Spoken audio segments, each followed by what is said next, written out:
You think we're sinful? You fight against our rights. You say we all lead lives you can't respect. But you're just frightened. You think that we'll corrupt your kids if our agenda goes unchecked. Funny, just this once, you're correct. We'll convert your children. Happens bit by bit, quietly and subtly, and you will barely notice it. You can keep him from disco, warn about San Francisco, make him wear pleated pants, we don't care. We'll convert your children. We'll make them tolerant and fair. We're coming for them. We're coming for your children. We're coming for them. We're coming for your children. We're coming for them. I know I'm late to this video. I really should pump this kind of stuff out as soon as it happens to maximize those clicks, but I do generally like to take my time and think through an issue before I present something, so I hope that you'll forgive my tardiness here. This video from a San Francisco gay choir went viral after the Babylon Bee included it in one of their pieces. The choir took the video down almost immediately, but apparently they've performed this song several different times, and the original video eventually was made available through many different online resources. You can find it pretty much anywhere now. The content really speaks for itself. It's not hard to figure out why this had people up in arms. The media attempted to run defense for the organization in the manner you'd pretty much expect. They accused those who were outraged of a baseless moral panic and characterized the whole video as a harmless joke that was just highlighting the need for tolerance. And for once, that didn't seem to actually work. I mean, sure, the people who are already on their side, the people who are going to automatically adopt any mainstream media narrative went ahead and nodded their heads, but conservatives in general seem to actually stick to their guns on this one, really understanding where the video was coming from, which was definitely a nice change of pace. The whole video is pretty sinister, and the chorus rightly gets the majority of the attention due to the gross implications of the words being chosen there. But I want to go ahead and focus on something that was said in the verse early on that I included in that clip. The section where the singer talks about separating children from the influence of their parents. In the video, the choir members are pretty clear about their intentions. They sing about slowly gaining influence over children, bit by bit, so their parents don't notice. The stated goal is to undermine the influence of the parents on the children and convert the children away from the value systems of their parents and instead to the value systems of the choir.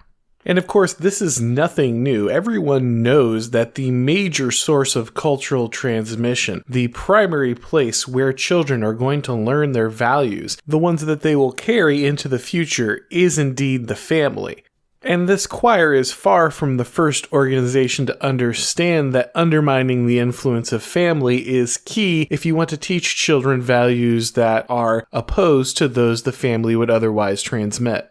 Many totalitarian governments like the USSR or North Korea have understood that it's key to make sure that family members are willing to betray each other for the party.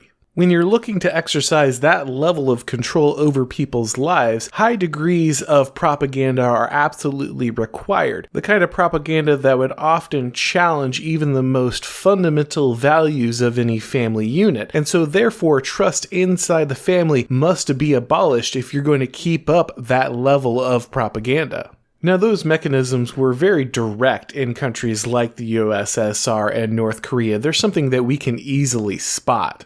But the road that Western governments have been taking to this type of total control is far more subtle, or at least it used to be. We don't like to think about it much, but if we're honest with ourselves, it's pretty clear that Western governments, especially ones in places like the United States, are obviously trying to centralize power as we speak. Whether it's more subtle attempts like the government teaming up with social media to circumvent the First Amendment and censor its citizens, Or more brazen attempts like federal agencies putting out public service reminders that people should be reporting their family members if they think their grandpa with the MAGA hat may disagree with the Biden administration. Either way, I think it's pretty hard to pretend that the government with its messaging is not attempting to manufacture an environment where the average citizen is constantly thinking about whether their neighbor or their family member or their child is sufficiently loyal to the regime. But this is always the final stumbling block for the totalitarian state. This is always the most difficult part, breaking the family. If you're familiar with my channel, then you've already probably heard about the political theory of a man named Bertrand de Juvenal. If you'd like the full explanation on his theories, you can go ahead and click on the link that should be popping up on the screen right now and watch the video I already did on those. But to give a quick summation of what's important to understand on this topic, in his book On Power, de Juvenal points out that modern-day governments are far more powerful than most kings in, say, the 1300s could ever dream of being. Democratically elected governments have way more control over the lives of their citizens than the most tyrannical monarchs in history could really ever even hope to achieve. But he also points out that the average person thinks that they're actually freer than most people throughout history. And so he asks this question: why do people who live under an objectively more powerful government believe that they are freer than their ancestors? And the answer he comes to is that other spheres of social influence, other things that would have placed demands on the lives of people, have receded. They have lost influence. And this has allowed government power to expand without people noticing. In the past, your church or your civic organization, your community, and most importantly, your family would put significant burdens on your time and on your freedom. But as government has expanded its power in order to take over the functions of those competing social spheres, people have had those responsibilities to those other social spheres removed. If your parents became old and unable to earn an income, it would become your responsibility to take care of them, just like they did when you were young. But when the government steps in, provides Social Security or Medicare, people no longer feel the duty, the requirement to do something like move a parent into the home when they get elderly and provide for them. If you had children, it was your responsibility to raise and educate them pretty much around the clock. An enormous burden on parents, but once government expands to offer mandatory and free public education, people tend to ignore the growth of power because once again it frees up the responsibilities that once used to be inherent in these competing social spheres.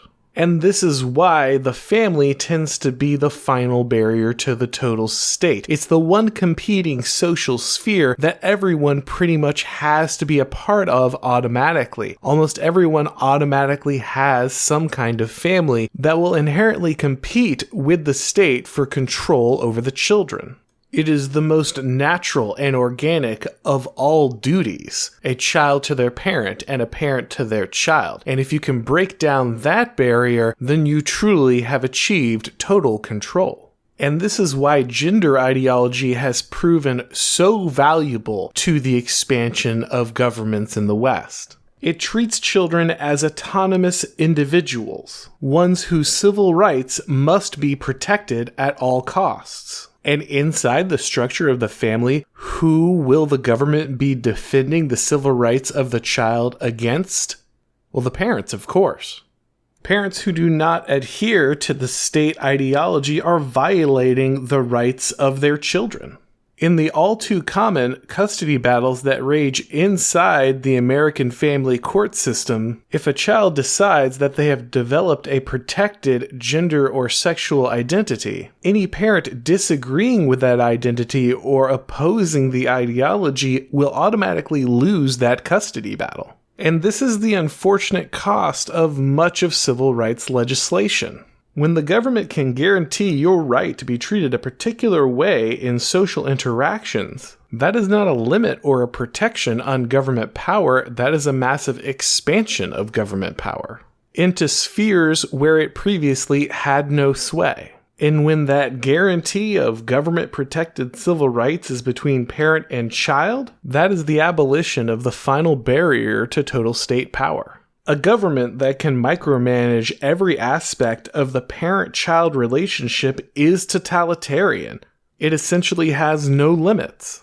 The final competing sphere of social duty has been removed. The final competing sphere of social control is gone. All loyalty must be to the state because in the end, the state is the final arbiter of all disagreements, all the way down to the family level. In the end, no one has ever actually created their identity out of nothing. We are all shaped and defined by at first our dependency on and then our duty to others.